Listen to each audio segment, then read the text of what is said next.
Get ready for your daily dose of marketing strategies and tactics from entrepreneurs with the guile and experience to help you find success in any marketing capacity.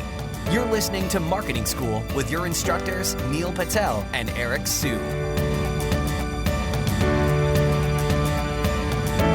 Welcome to another episode of Marketing School. I'm Eric Su.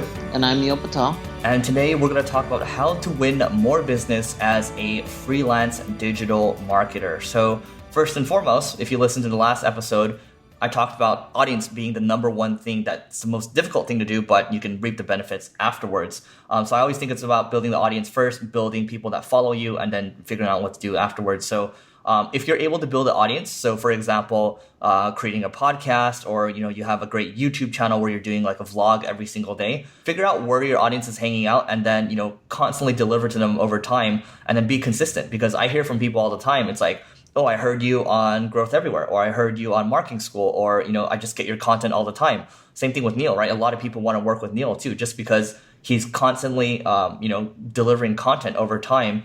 And he's got a sizable audience. So building an audience, delivering value to them, that's going to help you win more business. And that's going to help you stand out from all the other people that are just cold outreaching all the time, hoping to catch a straggler here or there.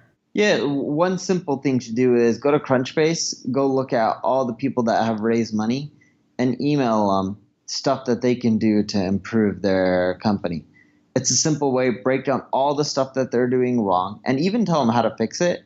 You'll actually generate quite a bit of business from that. I used to do that. It was my main way of generating revenue.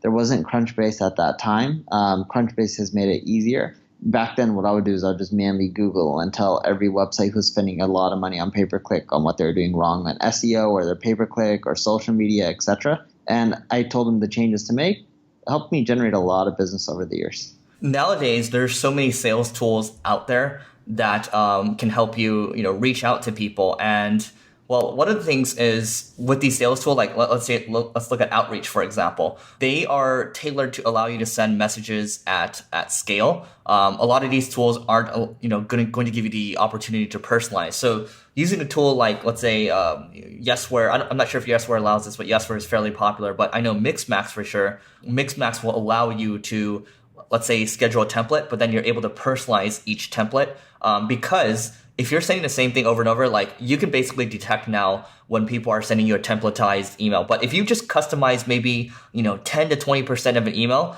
then it's basically personalized, right? It's the same thing how Google views a piece of content too. If you're able to personalize it a little bit, it's counted as a unique piece of content. And this is something that Matt Cutt said years ago, who's no longer on their team. But make sure that you personalize your message if you're going to do cold outreach like what Neil's talking about. And it's going to work out better for you. I remember we were actually just testing last week some cold outreach. And because we were able to personalize and because we're able to laser target, our response rates or our open rates were about 70% or so. So if you're able to get an open rate of 70% over time, you're going to do fairly well. Yeah, the other thing that you need to do is hit up your competition. I know that sounds crazy, but the bigger players in your space are probably overwhelmed. They have a lot of work, more business that they can deal with. They'll gladly give you their low-end deals. You can just give them a cut back. And they're like, oh, cool, we turned down most of our business. Oh, you'll take stuff that's $1,000 a month? They're like, we wouldn't even touch that with a 10-foot pole. But on your end, you're like, hey, those are great deals for me. I can run them almost pure profit. And they're like, cool, just give us 15, 20%. They make extra money. They don't have to do much work. And on your end, you're actually generating quite a bit of money without having to go and find customers or leads.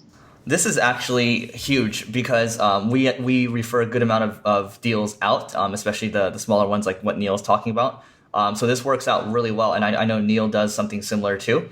The other side of things, I would say, is using a tool like AdBeat. So AdBeat will allow you to check out what, let's say, for example, I want to work with a university. So if I want to work with a university, well, let's say UCLA, for example. And I might just take a look at USC to see how much money they're spending in terms of advertising. And nothing pisses people off more than seeing that their advertisers or their competitors are doing a better job than them and are spending more than them and are just, overall, eating their lunch, right? So, using a tool like AdBeat is going to allow you to create PDF reports where you can present to them or show them, say, hey, well, I'm a big fan of UCLA and I just want to send you this report. on how your guys' advertising stacks up against USC, for example, and then here are a few recommendations, right? It might take you a little longer to do, but the extra time that you spend, the extra few minutes that you spend per each one is going to be worth it. Because I remember when I first started doing this maybe 6 years ago, I was, in terms of reaching out to people, I would send each person, I think I would send like 80 videos a day. I would send like 80 screencasts a day. So my whole entire day was sending screencasts. And because they're so personalized, they ended up working out really well. The reply rates were great. The open rates were great. And, we got a few clients that way. So that's another way to look at it. Yeah, the one thing that I love doing too is reach out to people who have a lot of portfolio companies. So investors, for example, you can hit up investors and you can end up going to each of them and be like, hey, here are your portfolio companies. Here are how they're screwing up. And if you keep pushing these investors and showing them how they can fix it and what's wrong, what ends up happening is these guys are like, why don't you just work for all my portfolio companies and they'll just do introductions. I did that. I got an introduction or First Round Capital did an email blast back in the day to every single one of their portfolio companies saying, hey, you should talk to this guy, Neil. Look at the Google Analytics graph that he did with TechCrunch and how he grew their traffic. So go find like really popular people that you can work for free for. They put your logo in their sidebar, helps create more branding like all the popular bloggers. Then from there, what you want to end up doing is go to each of those people or go to each of the like investors or big players in the space and be like, look, here's what I did for TechCrunch. Here's what I did for so-and-so. Pretty much you're leveraging these influencers that you did free work for. They'll like it. You show them what you can do for all their portfolio companies, break down exactly what they're doing wrong and how they can fix it. And you'll see that they'll just start firing off introductions. And that helps you get a lot of business because that person invested money in the company. They have a lot to say. And building on that a little bit, guest posting, for example, on sites like Entrepreneur or Forbes, when you're writing something, let's say you're writing something new, let's say, Snapchat is releasing their ads to more people, for example. I'm just giving a random example, right? And you put it on Entrepreneur. Because Entrepreneur has a pretty high domain authority, there's a good chance that it's going to rank in the top 5, for example. So if you Google YouTube advertising, I think, I have a Forbes post that's probably stuck on page 1 somewhere. But that actually generates leads. So you guest post on one of these sites and then you're able to take over like a top 5 result. The branding from Forbes also helps you as well. And then people will reach out to you. And, we've had a couple people come through that way. And these are companies that are spending, a couple $1 million a year in terms of advertising.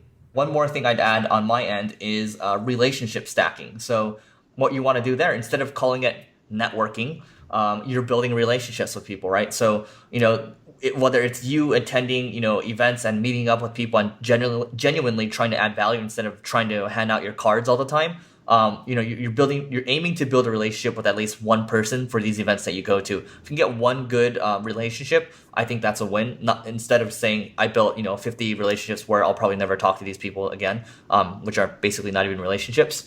But what you can do is, you can do that. And then also you can throw your own events too. So, in LA right now, I have these monthly happy hours too. And I really don't have any ulterior motive. I mean, I just know good things happen when you connect great people. And, when you're with people too, you're actually getting to know them better and over drinks. And then we have, food as well. And then I have, I throw dinners once a month with entrepreneurs in LA too. So if you're in LA, actually, if you want to go to these happy hours, just email me and then, we'll add you to the list. It's in downtown. But I just know doing these things builds so much goodwill that, it pays dividends in the long run. And it's not like, we're trying to win deals or anything like that. That just naturally happens because people know, you're top of mind. Just like people see Neil's content all the time. People see him speaking all the time. If you're top of mind, people are going to come to you because they know, well, first of all, they know you, they keep seeing you perform. Well, they're going to want to work with you. That's it for today's episode of Marketing School. We'll see you tomorrow. This session of Marketing School has come to a close. Be sure to subscribe for more daily marketing strategies and tactics to help you find the success you've always dreamed of.